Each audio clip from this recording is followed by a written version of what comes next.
a sealed box, a black ribbon, and a truth so old it should have turned to dust, yet it whispers still. In the quiet corners of empire, some secrets weren't buried, they were tied shut. But what happens when the knot begins to loosen? Before we begin, I'd love to know, where in the world are you listening from, and what time is it for you right now? Let me know in the comments below. Let's begin the story. It was in the waning days of October, the sort of grey London afternoon when the air seems suspended in a perpetual exhalation of fog, that I found Mr. Sherlock Holmes in a most peculiar state of repose. He lay stretched upon the settee, his long fingers steepled beneath his chin, his gaze affixed not to any newspaper nor case file, but to the fireless grate before him. A curious chill clung to the sitting room at 221B, though not entirely from the weather. Holmes had lately concluded a case involving forged naval commissions and a baronet's inconvenient second wife. Yet instead of satisfaction, the affair had left him curiously withdrawn, as though he had tasted ashes where triumph should be. For 2 days, he had scarcely spoken more than a phrase or two. His violin remained untouched in its case, the bow hanging listlessly from the music stand like a forgotten quill. I had ventured a handful of conversational offerings, a report from the Lancet, a note on Mycroft's recent telegram. All met with the faintest nod, or, more often, nothing at all. The silence was not oppressive, but anticipatory, like the hush before a curtain is drawn. I began to suspect Holmes was waiting for something, or someone. At precisely 3 o'clock, as the mantel clock struck its third chime with austere punctuality, a knock sounded upon the door. It was soft. Not the bold rap of an inspector, nor the hesitant flutter of a telegram boy. I opened it to find a young woman, her face partly obscured by a grey veil, her gloved hands clutching a small black parcel tied in silk ribbon. She said nothing at first, only met my gaze with eyes that had known little sleep. "Mr. Holmes," she said at last, almost in a whisper. "I was told he would understand." There was a striking contradiction in her bearing. Her posture was that of one raised to social grace, the schooling of boarding houses and governesses apparent in the poise of her chin, and yet her fingers trembled, ever tightening around the parcel she held. She seemed younger than she was, worn down by some slow corrosion of grief or fear. I offered her a chair by the hearth, though Holmes, still on the settee, had not so much as moved. The fire crackled softly into life, as if stirred by her presence alone. She said her name was Helena March. Holmes had yet to utter a word. His gaze, however, was anything but idle. It moved from the box to her gloves, from her veil to the flecks of mud at the hem of her skirts, registering details invisible to any but the most trained eye. I knew better than to interrupt him when his mind was fully in motion. He sat forward just slightly, not in welcome, but in calculation. The silence grew heavier still, until even the tick of the clock began to seem like an intrusion upon it. With a hand that wavered just at the edge of resolve, Miss March placed the box upon our small centre table. Its ribbon, deep black and impeccably tied, seemed incongruous against the dull brown paper beneath. I have not opened it," she murmured, though her voice betrayed the faintest hesitation. "But I believe it has something to do with my father's death." She looked up at Holmes then, her voice shaking but steady. "There was a name, you see, a name he whispered before he died, and now this has arrived, with no note and no sender." The young woman introduced herself as Miss Helena March, daughter of the late Colonel Lionel March, formerly of the Bengal Light Infantry. Her voice, though cultured, bore the tremor of some unspoken strain. Holmes regarded her with his usual air of remote attentiveness, his fingers now steepled beneath his chin. I offered her tea, which she declined with a faint shake of the head. "My father passed away 6 weeks ago," she said. Peacefully, the doctor said, though I cannot help but feel it was less peace than dread that hastened his end. Her eyes drifted to the parcel on the table. Since his return from India some years ago, he was altered, reserved, as though something from the past still pursued him. I caught Holmes's glance then, a subtle twitch of the brow, the look he gave when a thread, no matter how fine, had begun to unravel.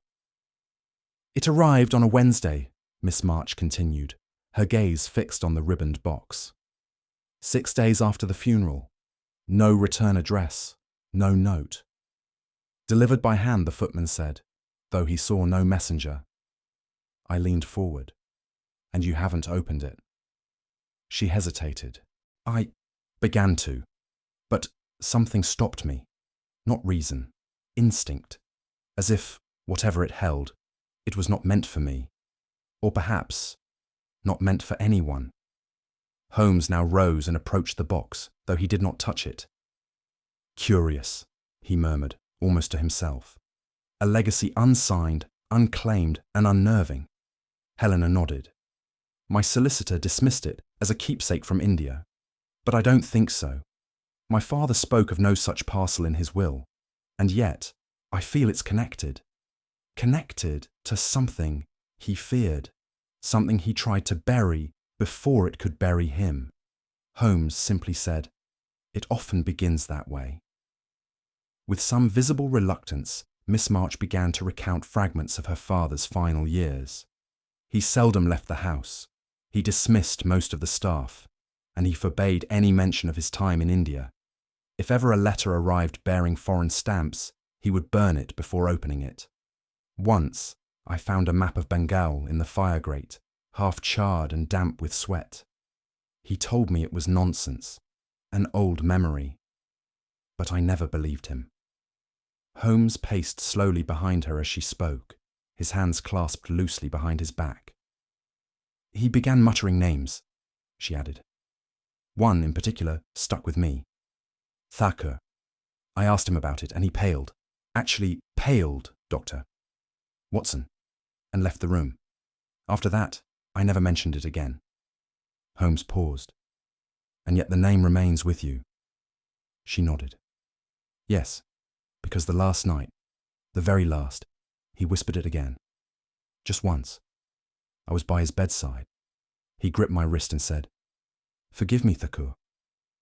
Then he closed his eyes and never opened them again."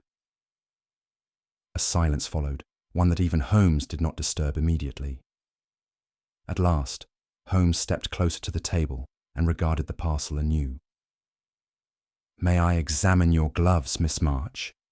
She looked puzzled, but complied. Holmes held one delicately between thumb and forefinger. "Ink," he said, "and not from a fountain pen. The blotting is uneven, the residue shallow. You attempted to write something, then decided against it." Helena gave a faint start. "I was going to write to an antiquarian," she admitted, "but I feared sounding irrational." "Quite the contrary," Holmes murmured. He raised the glove to his nose. "Camphor, but not medicinal. This variety is blended with sandalwood, Eastern, most likely Indian. Do you wear any such scent?" "No." "Then it comes from the box," he said. "You opened it."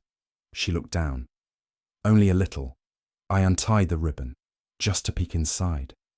But I saw enough to know it was no trinket." "And then you re-tied it?" "Yes." Holmes returned the gloves with a slight bow. A curious impulse to unbury the dead, then wrap the grave again. I caught a chill at his phrasing, though he said it with no malice. He turned to her. "You've come to the right place, Miss March. Now let us see what ghosts we entertain." Holmes motioned for her to remain seated, then with a flick of his hand drew the box nearer. He examined the ribbon. "This knot," he said, "is not English." a Bengali mourning tie, traditionally used for cremation tokens, and yet here it binds something meant for the living. Helena shuddered slightly. When I saw it, I don't know why, but I felt as though I were being watched. Her voice was barely audible. Not by someone present, but by someone long gone. I know it sounds absurd. Absurdity, Holmes replied, is often the scaffold of truth. Only a fool builds without it. With that, he set his fingers to the knot, moving with a deliberate gentleness. You did well not to look further, he added softly. Some doors, once opened, do not shut again so easily. His words, though lightly spoken, cast a weight upon the room that lingered as he pulled the ribbon free. The paper beneath the ribbon was brittle at the corners, as though aged by time or heat. Holmes unfolded it with care, revealing a modest wooden box, black lacquered, no wider than a man's palm. There was no lock, only a small brass clasp. He opened it. Helena gasped, a sound more breath than voice. Inside, resting upon a folded square of silk, lay 3 objects: a gold locket, an aged photograph, and something that chilled even me. A human finger bone, dry, yellowed, and curved as if it had once gripped something. Holmes did not speak. He removed the locket first, opening it gently. Within was a miniature of a child, perhaps 5 years of age, dressed in Eastern garb. Next, the photograph. A sepia image of 3 British officers standing together outside what appeared to be a compound wall.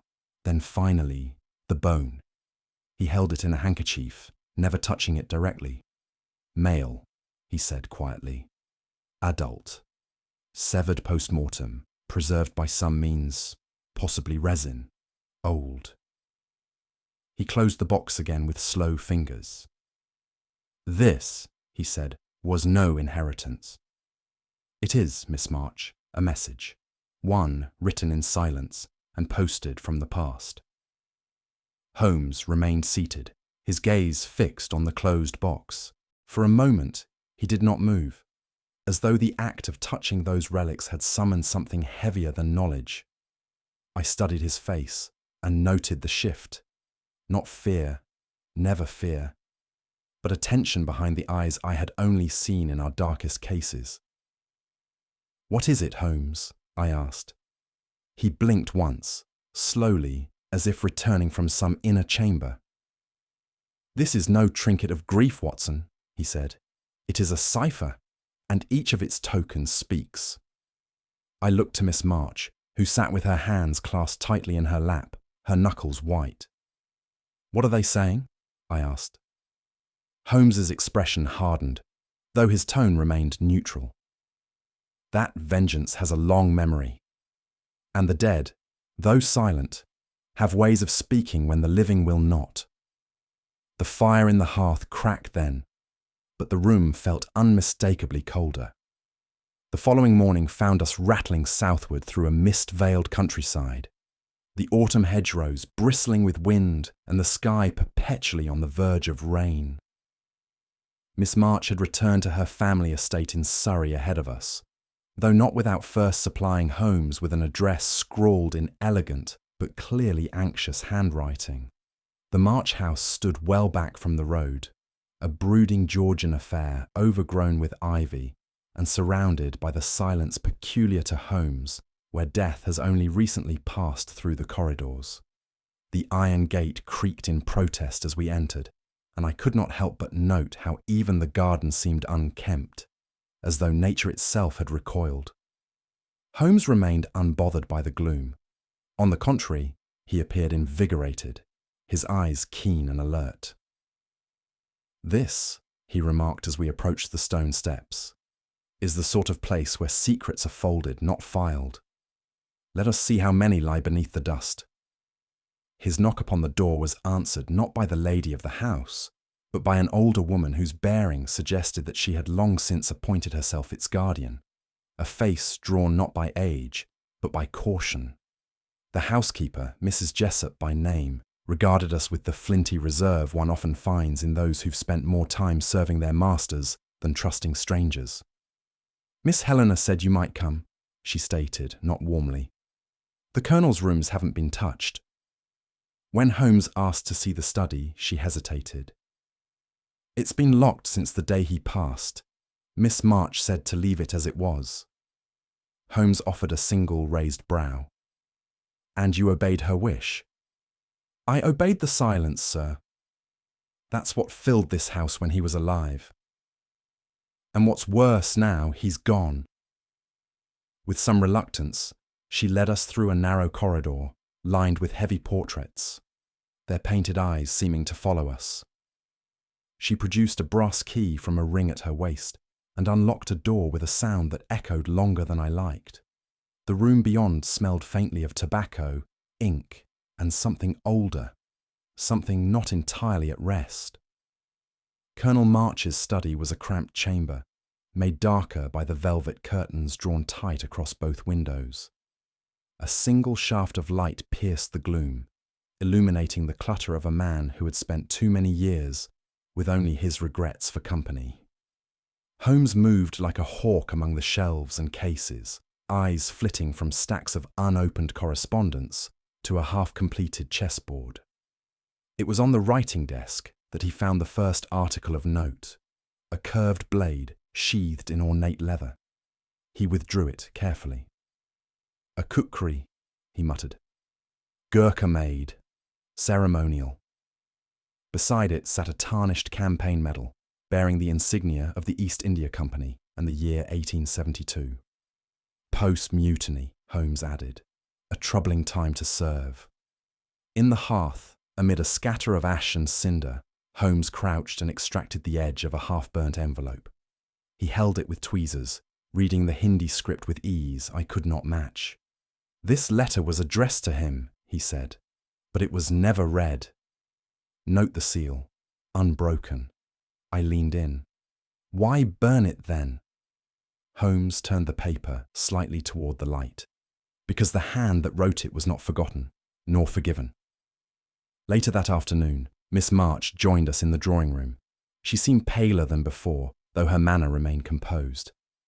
At Holmes's request, she spoke more fully of her father's final years. "He kept largely to himself," she said. "Refused visitors, let the garden fall into ruin, and dismissed anyone who questioned him." Her voice faltered. I think he believed someone would come for him." Holmes tilted his head. "Did he express this fear directly?" "Not in words, but I caught him more than once standing at the upstairs window, staring into the trees. He'd keep a lantern burning in the hallway all night, and sometimes, when he thought I was asleep, he wept. It was a rare confession, offered without embellishment. He had once been a proud man," she added quietly, "but in the end, he feared something no title, no rank, no honour could protect him from." Back in London, Holmes devoted the next day to the kind of discreet inquiries only he could conduct with such quiet efficiency. I returned from my medical rounds to find him reading an old military dispatch in the armchair, a half-smile playing about his lips. "The trail widens, Watson," he said. "Colonel March served in the Bengal campaign, a punitive expedition against tribal insurgents in 1873. Not a glorious affair. Very few records remain. And yet you have one." "I have something better," he said. "A memory. A man I once encountered in Delhi, now retired to Portsmouth. He recalls March well, said he was one of 3 British officers who oversaw the capture and sentencing of a rebel leader in the province of Darbanga." "Thakur?" I guessed. Holmes nodded. "The very same. It seems Thakur was not just a warlord, he was also regarded by the locals as a spiritual figure, possibly a mystic. His death caused a stir, and it appears was not recorded officially." "A cover-up?" I asked. "At the very least," Holmes replied. "A burial beneath paper, rather than earth. The kind of omission that rattles when the wind of guilt passes over it." From what Holmes uncovered, the man known as Thakur had been a tribal prince of notable intelligence and charisma, the sort who drew followers not merely by lineage, but by voice and vision. British officials labelled him a seditionist, though there was more than one whisper of dubious motives behind his arrest. The charges, Holmes explained, included sorcery, ritual murder, and the desecration of sacred ground. A curious combination, both criminal and mythical. Convenient, I muttered. Holmes agreed. Exactly so. The most effective accusations are those which terrify and confuse. Thakur was captured after a skirmish in the jungle. He never stood trial. Instead, he was sentenced and executed privately, buried beneath what was called imperial necessity. And Colonel March? One of the three who signed the order. The others are long dead, save for a name I've come across more than once now. Captain Arthur Morley. I made note of it. And the bone in the box? Holmes steepled his fingers. Possibly a token. Possibly something far worse. A child, perhaps. A relic? We do not yet know. He stood, then. But I dare say someone does, and he has been waiting for Miss March to open it. Late that evening, Holmes once more examined the box. He held the ribbon between thumb and forefinger, then brought it to his nose. Vetiver, he said softly, and not just any variety. This has been blended with turmeric and crushed myrrh, ingredients used in Eastern embalming traditions. I bent closer. So it was prepared by someone of Indian origin? Unquestionably, Holmes replied. The craftsmanship, the knot, the aroma, all speak to ritual, not utility. But who sent it? I asked. Batra, some loyalist. Possibly, possibly not. He lowered the ribbon and tapped the table. More interesting than the sender is the symbolism. In Bengal, a black ribbon bound in this manner signifies unresolved death. Not merely grief, but injustice. And the box itself, a reliquary, perhaps, or a warning. I frowned. Then why send it to Helena March? She was not responsible. Holmes's tone sharpened. But she bears the name. And sometimes, Watson, the sins of the father are not passed down, but returned. There was a pause as we both stared at the parcel. Holmes added quietly, whatever was buried in Darbanga, whether body or memory, has begun to rise. That night, as I sat beside the hearth with my notes in my lap and the fire dimming to embers, I found myself staring at the black ribbon Holmes had set aside on the mantel. There was something unnerving in its simplicity. How an object so delicate could bear the weight of accusation. My mind returned to the questions still unanswered. Why send the box after the Colonel's death? Who knew its contents? And more curiously, who knew when to send them? And why not send it to the Colonel himself while he lived? Was it an act of mercy or one of cruelty, to let the daughter inherit what the father had buried? Holmes had since retired to his room, muttering about maps and court records. But I could not sleep. I felt then that we were not so much solving a mystery as uncovering one that had refused to remain buried. As I reached to extinguish the lamp, I heard Holmes's voice from the landing. Watson, remember, when the past knocks, it rarely does so with a closed hand. It brings something clenched within it. And with that, we entered the deeper shadows of the case. It was later that evening, as Holmes sat cross-legged upon the floor with the locket and photograph laid before him like relics on an altar, that his eyes narrowed to a pin-sharp intensity. Watson, he said without looking up, observe the photograph more closely. You see March, certainly, but who else? I leaned in. 3 men stood side by side, British officers in full regimental dress. The central figure, unmistakably Colonel March, wore the bearing of command. To his left stood a taller man, his expression vaguely sardonic. To his right, a shorter, slighter figure with a fainter outline, perhaps due to the angle of the light. I do not recognize them, I admitted. But you do, Holmes replied. The man on the left is Major George Huxley, presumed dead in Calcutta in 1883.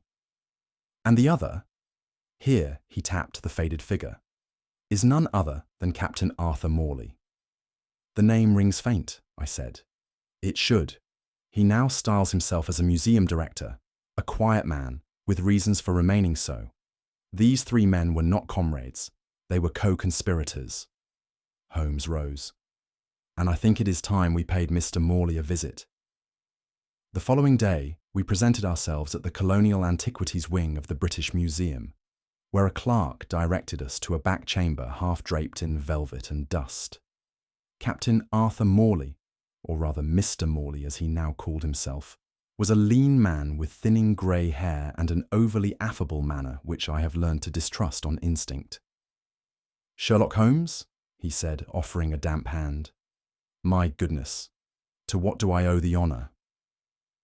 Holmes smiled with polite thinness. "Merely following up on a photograph." He placed the box upon the table, still ribboned, and stood back. Morley's eyes flickered, just briefly, but it was enough. "Curious thing," Holmes mused.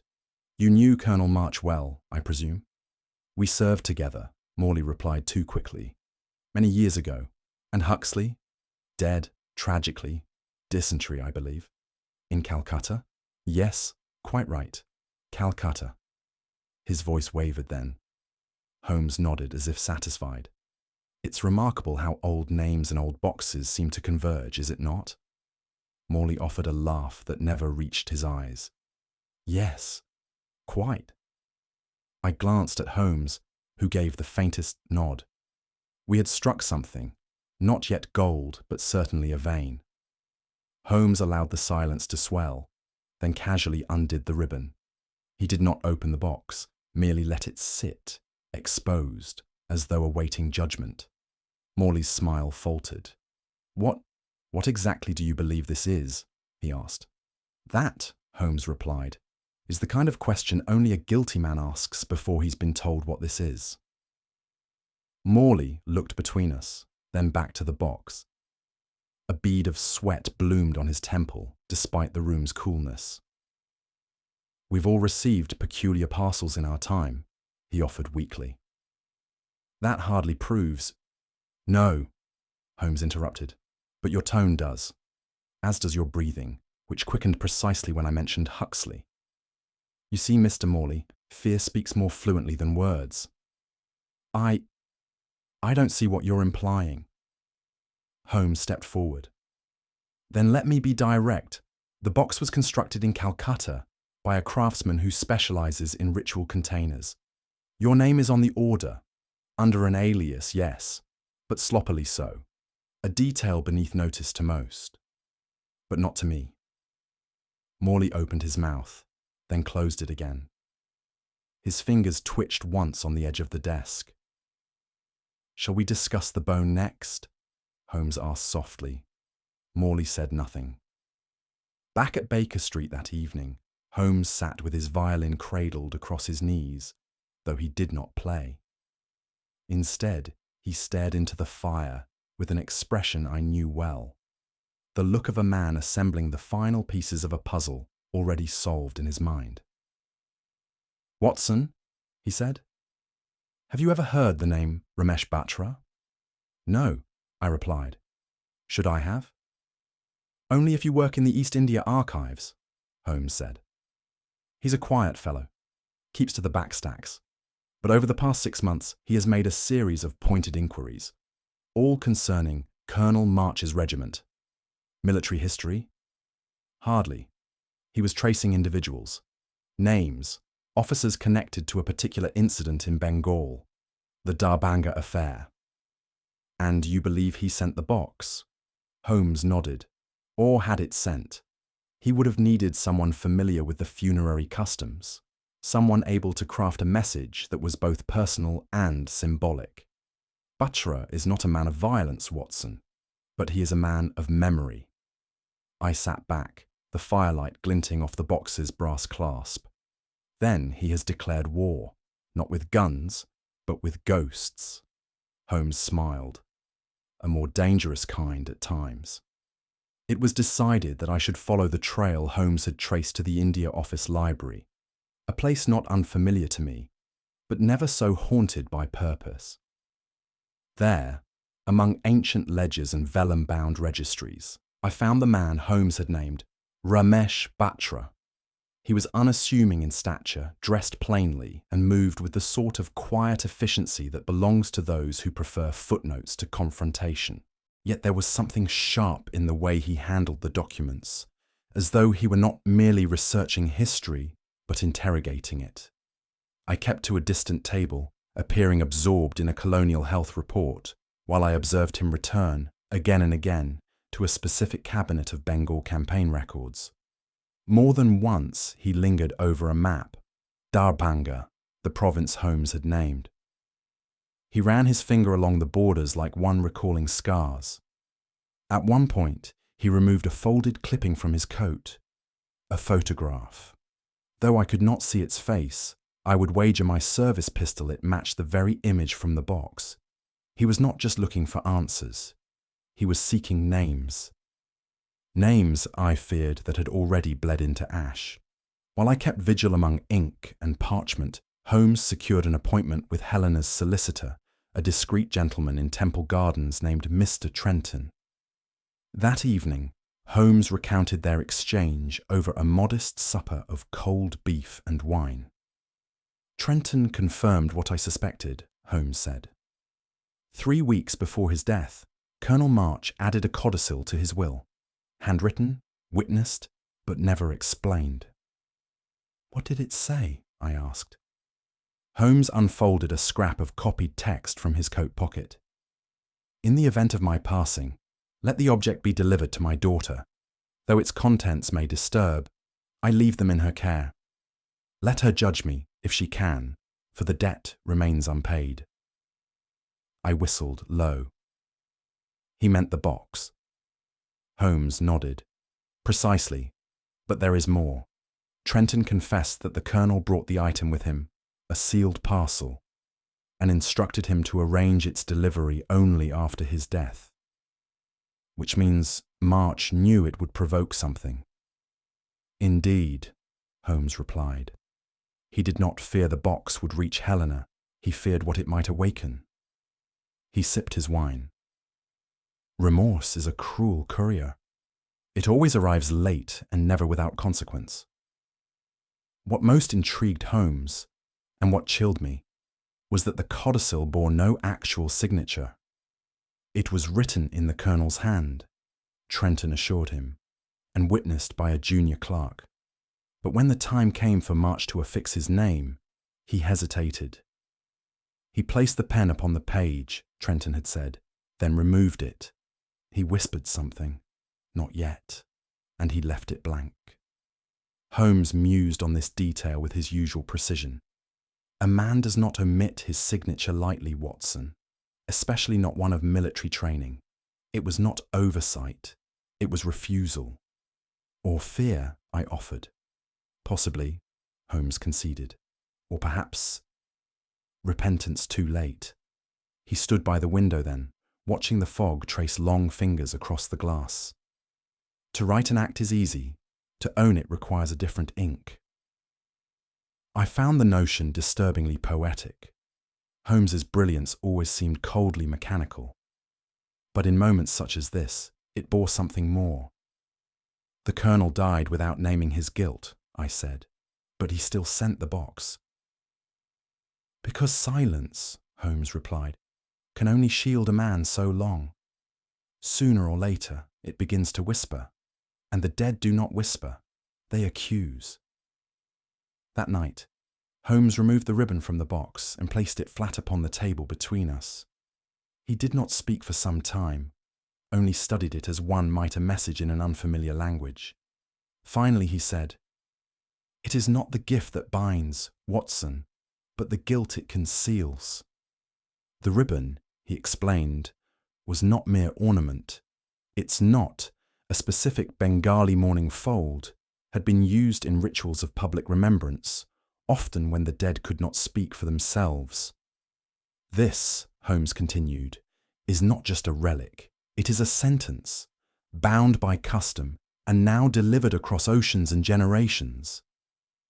I asked what meaning it carried for Miss March. The precise kind, Holmes said, that a daughter should never inherit, yet must. I found myself unsettled by the quiet weight in his voice. "Do you believe she was meant to open it?" I asked. Holmes tapped the ribbon gently. "Number, I believe she was meant to fear it, which is far more effective." He paused, then added with eerie softness, "Guilt, when tied with ritual, becomes prophecy. And it seems someone has waited years to untie it, not for truth, but for reckoning." It was 3 days after Holmes's conversation with the solicitor that a curious item appeared on page 5 of the Times, nestled discreetly between a notice of naval appointments and an advert for Persian carpet auctions. It read, "A private collection of Anglo-Indian ceremonial relics, including sealed contents of historic interest, shall be exhibited and offered to select collectors. Inquiries to be directed C.O. Eastminster Antiquities, Bloomsbury." To the untrained eye, it was a dull footnote. To the intended recipient, it was a flare. Holmes penned it himself, of course, employing a legal tone so dry it might go unnoticed entirely, except by the man it was meant to provoke. "A bait must wear the scent of authenticity," he remarked, folding the paper with care, "and nothing draws out secrets like the fear they may be exposed for profit." Miss March had agreed, with stoic courage, to participate in the ruse. The box would be displayed as bait, the auction fictitious, the location improvised, and the guest list, we hoped, self-selecting. "Batra will come," Holmes said with certainty. "He is not the sort who permits the sacred to pass through secular hands, even in the name of vengeance." "And if someone else comes first?" I asked. "Then," Holmes said, "we'll know which ghost has less patience." We furnished the temporary office in a rented flat on Museum Street, a dusty affair with creaking floors, a single table, and a collection of borrowed shelves dressed with unrelated bric-a-brac to suggest colonial exotica. The centerpiece, of course, was the black lacquered box, displayed atop a velvet cloth of questionable provenance. Holmes had instructed me to play the part of a provincial antiquities broker, not too clever, not too vague. Miss March, he insisted, was to behave as though emotionally distant from the matter. "Buyers trust dispassion," he said. "They fear grief. It smells like trap." She played her part admirably, seated with gloved hands folded in her lap, her eyes steady but unreadable. I took my place beside her, feeling more than a little foolish in my borrowed waistcoat and stiff collar. The door remained open, a subtle cue that all were welcome, yet nothing was guaranteed. And then, just before the hour of 2, a shadow paused at the threshold. A man entered, slim, composed, with a face I had seen only once, behind a stack of Bengal maps. Ramesh Batra. He looked not at me, nor at Helena March. He looked directly at the box, and said in a voice barely above a whisper, "It does not belong here." There was no threat in his tone, no anger even, only a mournful certainty, as though the presence of the box in that room had wounded some inner order he had long worked to preserve. "I know what it contains," he said, "and I know what it means." I glanced to Miss March, who gave no reaction. Holmes, true to his strategy, was not present.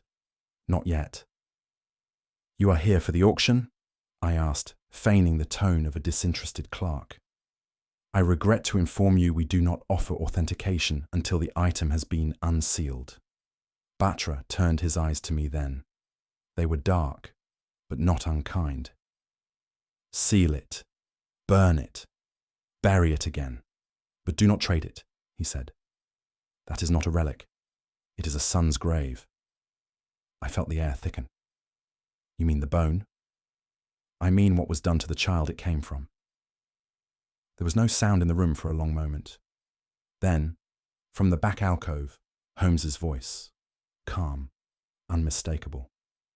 And you have come not to reclaim the box, Mr. Batra, but to ensure it is seen. Batra did not startle. He merely nodded.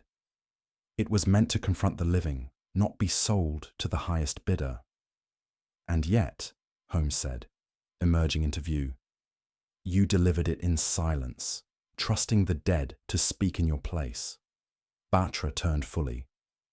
Because the dead do not lie, and I feared the living still would. Holmes approached the box, untied the ribbon once more, and lifted the lid with the ease of a man opening a drawer, though I noted the care in his hands. He withdrew the bone, still wrapped in its silk, and held it aloft. This, he said, belonged to the son of Thakur. Batra inclined his head. The only son, taken during the siege, hidden by a servant, found days later by Colonel March, alive. I felt a sick turn in my stomach.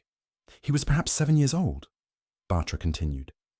Too small to speak clearly, too frightened to flee. March found him and silenced him. You mean I began. Buried him, Batra said, alive, to erase the last witness. Even Holmes was silent. It was not vengeance we wanted, Batra said. It was memory, that the truth should reach the family of the man who chose silence. Miss March had risen from her chair.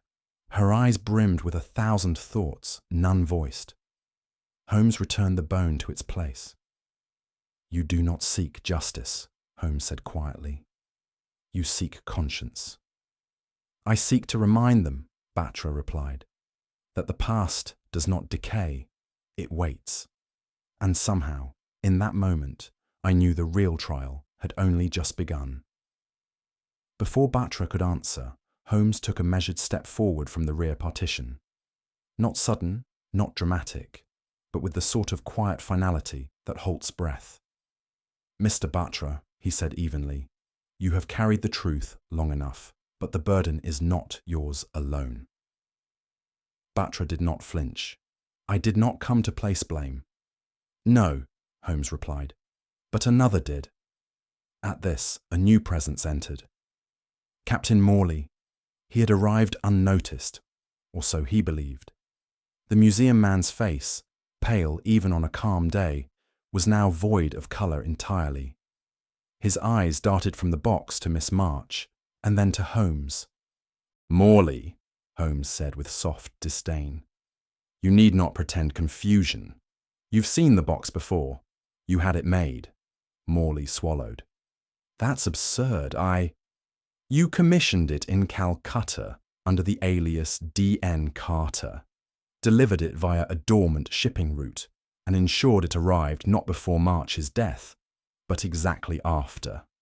A masterstroke of timing, almost. Batra turned slowly to Moley. You sent it. Holmes answered for him. He did, but not to honour Thakur.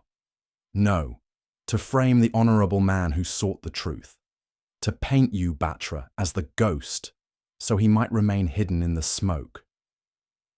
Moley opened his mouth, then closed it.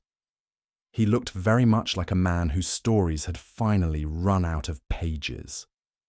And Holmes, with just the faintest satisfaction, said, At last, a man who sees what he's written. Holmes walked calmly to the table and gestured toward the box. Do you know what gave you away, Moley? He asked without waiting for a reply. It wasn't the commission record, though that was damning, nor the matching wood grain to relics housed in your museum's Bengal section.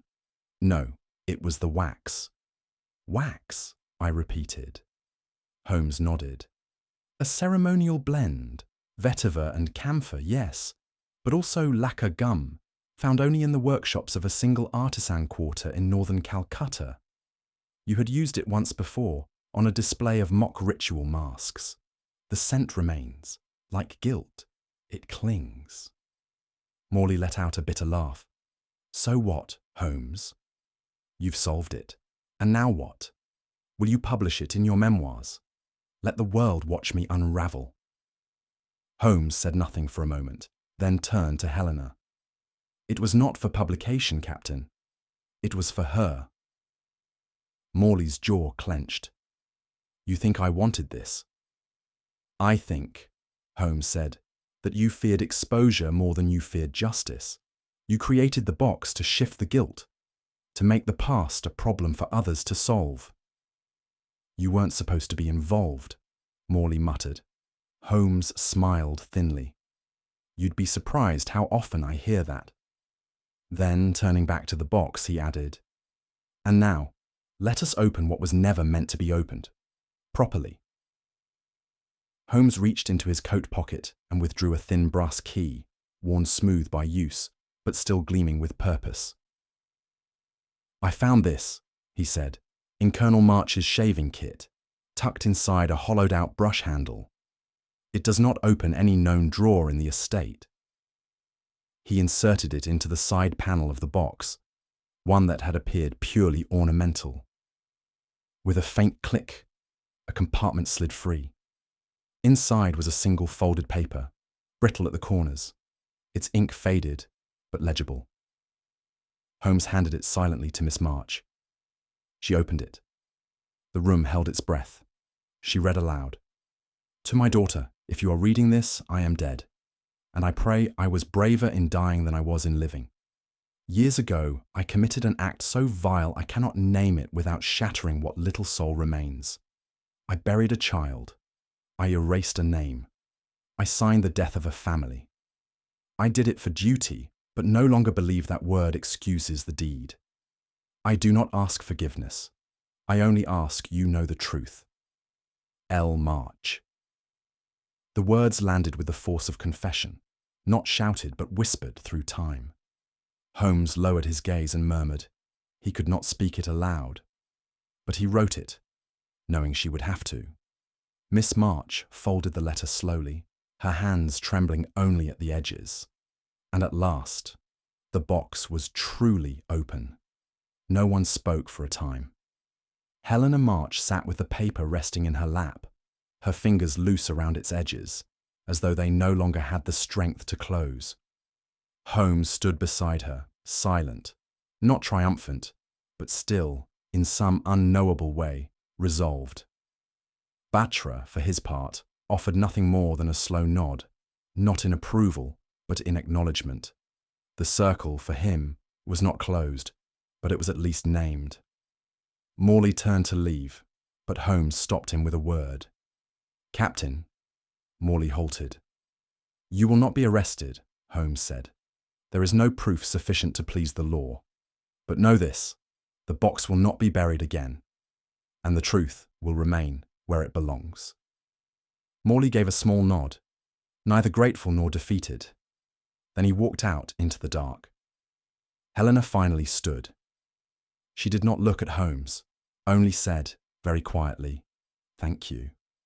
To which Holmes replied, just as softly, "I do not thank myself when I clear a mirror, Miss March. I only regret what it must reflect." And so, justice, whatever that word may mean, found no trial, no jury, and no gallows, only a witness and a weight, at last, uncovered. As we sat once more in our lodgings at Baker Street, the chill of early November setting into the brickwork, Holmes stood by the fire with the letter in one hand and the now empty box in the other. "It is a rare thing, Watson," he said at last, "for guilt to act with foresight." He turned the letter gently in his fingers, as if studying not the ink, but the man who had dared to write it. Colonel March was no innocent. He signed a boy's death to preserve an expedient silence. Yet in his final days, he could not bear to let the silence stand unbroken. He crafted this box, chose its contents not as tokens, but as symbols. The bone, the photograph, the locket, each an admission carved in flesh, memory, and bloodline. I said nothing. There was a reverence in Holmes's tone, rare and unsettling. He arranged its delivery posthumously, Holmes continued, so that no one could stop him, not his solicitor, not Morley, not himself. "But why deliver it to his daughter?" I asked. Holmes looked at me then, not coldly, but with the mournful clarity I had seen only once before, when we buried Irene Adler's photograph. Because he believed only she would open it with compassion, not prosecution. He set the box down with care. In the end, Holmes said softly, March played both penitent and pawn. But at least he moved the final piece with his own hand. Holmes resumed pacing, the energy of the case not yet spent in him.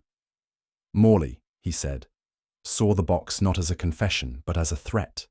He gestured toward the fire. Imagine, Watson, you are one of 3 men who signed a covert order that history chose to forget. You have survived your co-conspirators. You have carved out a respectable name for yourself in the hushed corridors of a museum. And then you learn that the box exists. A box, I added, that contains not only your memory, but your crime. Precisely, Holmes replied. Morley had 2 choices: intercept and destroy the box, which would raise questions, or deflect it. Shift its origin, cast its creation, as an act of vengeance from the East, rather than a confession from the West. And Batra became the scapegoat. He was perfect for the role, knowledgeable, silent, foreign. The prejudice writes itself. I shook my head. But he didn't account for you. Holmes smiled faintly. Few ever do. He returned to the desk and tapped the ribbon. Morley arranged the commission in Calcutta. He created the box using ritual design to give it an air of menace. Then he had it shipped under neutral cover and placed into Helena's hands at just the right moment. To terrify her? To paralyze her, Holmes said. To make her the reluctant guardian of a mystery she would never understand, and thus never question. And it nearly worked. But guilt, Holmes said, has a poor memory for timing. It always arrives early or too late. Holmes turned once more to the black ribbon, now coiled neatly on the desk like a sleeping serpent. You see, Watson, he began, the truth of this case lies not only in what was done, but in how it was tied. I raised an eyebrow. You refer to the knot? Exactly. The ribbon was bound in the Uttaran mourning fold, specific to Bengali funeral rituals for the unavenged dead. It is not common knowledge, even among scholars, but to those who know, it is unmistakable. I leaned forward. So Morley copied it? Holmes shook his head. Number that is where he erred. He tied it in a way similar to Uttaran, but with one subtle misalignment, a reversed tail. The kind of thing only a man mimicking from memory would do. So it was March himself. Precisely. He had seen the knot once, likely at Thakur's own funeral pyre. He tried to replicate it, not perfectly but with intent. Holmes lifted the ribbon again. The scent, vetiver and sandalwood, was not meant to frighten. It was meant to mark the object as sacred. Morley used the same blend later, unknowingly preserving March's signature within his own forgery. I sat back, astonished. You deduced all this from the scent of a ribbon? Holmes smiled faintly. The nose, Watson, though underappreciated, often leads us further than the eye. Holmes now reached for the military dispatches he had left open beside the fireplace. He plucked one free and laid it before me. Here, he said, pointing to a column of redacted names. These were the records filed after the Darbanga suppression. Officially, 3 tribal leaders were captured. Only 2 were documented. And the third? I asked. Obliterated. Not killed. Erased. He produced another page, an intercepted internal memo marked confidential. Note the date. 2 weeks after the campaign. It orders the removal of seditious myth figures from the colonial archives, among them Thakur of the Brahmari Hills. Erased, I whispered, as if he never lived. Not just him, Holmes said, his followers, his son, his line. He looked to me then, his expression unreadable. What Batra wanted was not revenge, he said. It was recognition, to return the name that the Empire had buried deeper than any grave. And March? Holmes's voice lowered. March could not return the boy, but he could restore the truth. The box was not a message of fear. It was an offering, an apology wrapped in the rituals of the wronged. He placed the final paper down, dusted his hands, and said, with quiet reverence, "The name was taken from history, Watson. But now, it has been spoken." Holmes now turned his attention to the photograph, the faded sepia image that had so long seemed incidental, merely a backdrop for uniform and time. "Of all the items in the box," he said, holding it between thumb and forefinger, "this one speaks most clearly, not in words, but in posture." I frowned. "You mean their expressions?" "Precisely that," Holmes replied. "Observe March, rigid, forward-facing, his shoulders taut. Huxley, to his left, angled slightly away, his face shadowed. But Morley, here on the right, is half-turned, not defiant, but wary. He knows the photograph will last longer than the silence." Holmes studied it again. This was no candid image.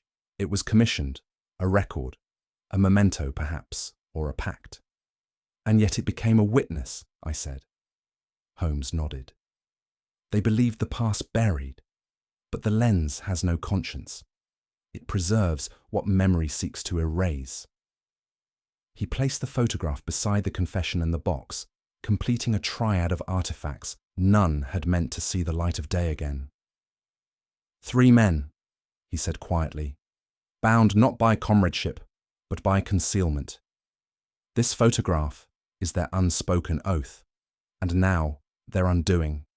And indeed, it felt to me less like evidence than judgment rendered, by image, not ink." I cannot say precisely when it struck me, perhaps in that quiet moment as Holmes laid down the photograph, or in the brief glance I caught from Miss March, whose face had shifted from grief to something harder to name. It was not anger, nor was it relief. It was the look of one who has inherited not wealth, but weight, a burden written in silence. "There is something monstrous," I found myself saying aloud, "in how far-reaching one act of cruelty can become. A child buried, a prince erased, a nation silenced." Holmes did not interrupt. I continued, "And now the burden falls to his daughter. She must live with a truth she neither asked for nor caused." "History does not choose its readers," Holmes replied, "only its authors. But she is neither." "No," Holmes said, "she is the consequence." It felt a brutal summation, and yet I could not deny its accuracy. Miss March rose then, gathered the letter, the box, the photo, not reverently, but deliberately, as one gathers facts, not relics. She paused at the door and met my gaze, and in her eyes I saw not devastation, but exhaustion, not of the body, but of belief. She left without a word, and I, for the first time in many cases, wished we had not solved this one at all. We sat long after she had gone, the room cloaked in a stillness I dared not disturb. Holmes lit his pipe, though he scarcely smoked it. Instead, he watched the ribbon curl in the draught from the window, as though some ghost still lingered in the fibres. "At times," he said finally, "we are not detectives, Watson. We are exhumers." I looked at him. "We do not find facts," he continued. "We unearth them. Often from graves others have spent years covering with honour, duty, or ink." I let the words settle. "And do you believe justice was done?" I asked. Holmes stared into the hearth. "Justice," he said, "is a courtroom word. What we witnessed here was memory, sharp-edged, unsought, and inconvenient." He leaned back. "But memory has its own laws. It will not be buried forever. And when it rises, it does not knock." The fire cracked. He turned to me then and said almost gently, There are boxes, Watson, that should not be opened. But once they are, the air they release is not easily rebottled. I nodded. Still, he added with a dry smile, I imagine Mycroft would be relieved to know there's one less post-colonial scandal lurking beneath the East India archives. I smiled faintly, and then we fell to silence once more, both of us knowing this was no ordinary case, and that some mysteries, though solved, never truly close. There are cases that end with a bullet, or a set of manacles, or a dash through the fog with Scotland Yard close behind. And then there are those that end in silence, where no arrests are made, no verdict rendered, and no villain named aloud. This was such a case, yet I found it lingered more deeply in my mind than most that preceded it. It was not the horror of the crime, though that was foul enough, nor even the deception, masterfully layered though it was. It was the inheritance of guilt, passed not through blood, but through silence. The notion that a ribbon, a box, a name could carry across decades like a whispered curse. I have known Holmes to shrug off graver matters with little more than a sardonic comment and a fresh pipe of shag tobacco. But in the days that followed, he too seemed uncharacteristically still, less bored than contemplative. Perhaps in the end, it is not the danger that leaves its mark, but the questions without answers. What justice looks like in absence of law, what conscience becomes when it's too late to confess, and whether some truths, once unburied, truly bring peace at all. Holmes sat that evening with his violin across his lap, not to play, merely to polish.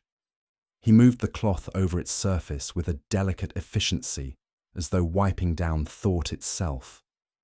At length he said, "Curious, isn't it, Watson, how something so slight as a ribbon could bring the whole edifice of empire to its knees, if only someone dared to follow its thread?" I looked up from my notes. "You mean the box?" "I mean the silence," he said. "A silence tied tightly, neatly, and handed down like an heirloom." He lifted the ribbon from the edge of the desk, held it between two fingers, and let it fall. It coiled on the wood like a spent snake. "A ribbon," he continued, "meant for mourning, but employed instead for forgetting. The paradox of empires, my dear Watson. They bury what they cannot justify and decorate what they cannot explain." "You think there are more such boxes?" He offered the faintest smile. "I think there are archives full of them, though most never reach the daughters." And with that, he turned back to the violin, his tone light once more. "But ribbons, you see, are tricky things. They unravel." It was just past 10 when I noticed the envelope. It sat squarely on the mantel, tilted against the base of the old carriage clock. A thing so still and quiet that it might have gone unnoticed for hours had the fire not caught the wax just so. I rose, curious. Holmes did not look up. The seal was unfamiliar, not the mark of any solicitor or society with which I was acquainted. A circular stamp, pressed in black wax rather than the usual crimson, bore the vague impression of a coiled serpent biting its own tail. "I presume," I said, "you were waiting for me to see this." Holmes allowed a small nod. "It arrived shortly after Miss March departed." "By post?" "No," he said. "By glove." He let the words settle. "And what does it concern?" "I do not yet know," Holmes said. "I have not opened it." I frowned. "That's unlike you." "Some riddles," Holmes replied, "benefit from patience." He glanced toward the fire. "But I will tell you this, Watson. The seal is Eastern. The ink, when held to light, shimmers with lapis, a pigment not used since the Delhi manuscripts. And the paper," he tapped it gently, "smells faintly of myrrh." I sat down slowly. "And so?" Holmes smiled, not his usual smirk, but something older, almost wearied. "So," he said, "it would seem that while one ghost has been laid to rest, another is already at the door. And in the hearth, the coals gave off one last sharp crack, like the snap of a lock breaking. As we sat once more in our rooms at Baker Street, the remnants of the case tucked away into Holmes's archives, I found myself staring at the now empty black box atop the shelf. "Strange," I said, "that something so small could carry so much weight." Holmes, without looking up from his polishing cloth, murmured, "It is not the size of a box, Watson, but what men place inside to avoid confession. Some secrets are sealed not with locks, but with legacy." I glanced toward the mantel, where the coiled ribbon lay like a silent witness. "And yet," he continued, "the past, no matter how well packaged, always finds its way to the present. In the end, guilt does not rot, it ripens. What do you think? Was the true crime committed in India, or in London, when silence became more powerful than justice?" Let us know your thoughts in the comments. I always enjoy seeing where in the world our fellow mystery lovers are listening from. If you'd like more Sherlock Holmes stories that unravel the past to expose the truth, be sure to subscribe and share this tale with someone who loves a well-tied mystery. Until next time, the game is always afoot.